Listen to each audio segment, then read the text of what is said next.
దేశంలో వివిధ వర్గాల్లో ఉన్న ప్రజలకు కాంగ్రెస్ పార్టీ ఆధ్వర్యంలో పంచ న్యాయాలతో వారికి న్యాయం చేయనున్నట్లు ఏఐసీసీ సభ్యులు కాకినాడ పార్లమెంట్ కాంగ్రెస్ పార్టీ అభ్యర్థి మల్లిపూడి మంగపతి పలంరాజు పేర్కొన్నారు. కాకినాడలో స్థానికంగా ఏర్పాటు చేసిన మీడియా సమావేశంలో ఎంఎం పలంరాజు మాట్లాడుతూ కాంగ్రెస్ పార్టీ ఆధ్వర్యంలో 5 రకాల వర్గాల ప్రజలకు న్యాయం చేసేందుకు పాంచ్ న్యాయ్ అనే కొత్త పథకాలకు శ్రీకారం చుట్టనున్నట్లు ఆయన చెప్పారు.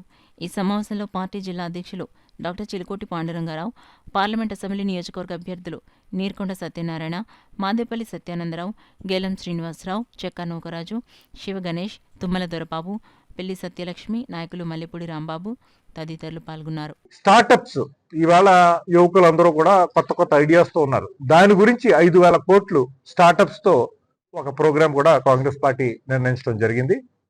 తర్వాత నారీ న్యాయ్, ఆడవాళ్ళకి వాళ్ళకేమో మహాలక్ష్మి స్కీమ్. అదేమిటంటే 1 లక్ష సంవత్సరానికి 1 లక్ష ఇచ్చేలాగా, ఇది పూర్ హౌస్ హోల్డ్స్ లో ఎవరైతే నిరుపేదలు ఉన్నారో వాళ్ళకి సంవత్సరానికి 1 లక్ష మహాలక్ష్మి స్కీమ్ ద్వారా ఇచ్చేలాగా.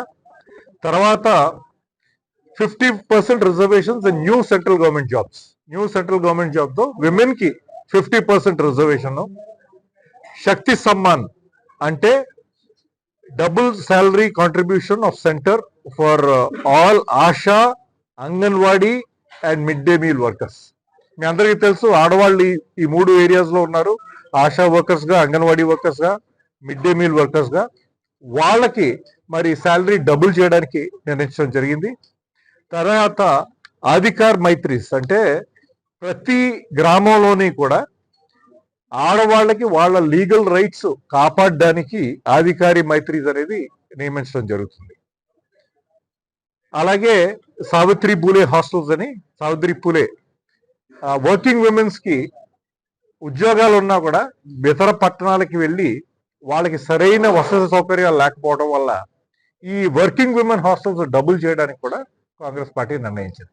ఈ విధంగా 25 గ్యారంటీస్, 5 న్యాయస్తో కాంగ్రెస్ పార్టీ నేషనల్ లెవెల్లో మేనిఫెస్టో రిలీజ్ చేయడం జరిగింది. ఇదంతా కూడా ప్రజల ముందు పెట్టడానికి మీ ద్వారా మేము ఇవాళ ఈ సమావేశం జరుపుతున్నాం. అయితే మీరు ఇది కొంచెం విస్తృతంగా ప్రజల్లోకి ఈ స్కీమ్స్ ని తీసుకెళ్తారని మీ అందరినీ కూడా సభ ద్వారా కోరుతున్నాం.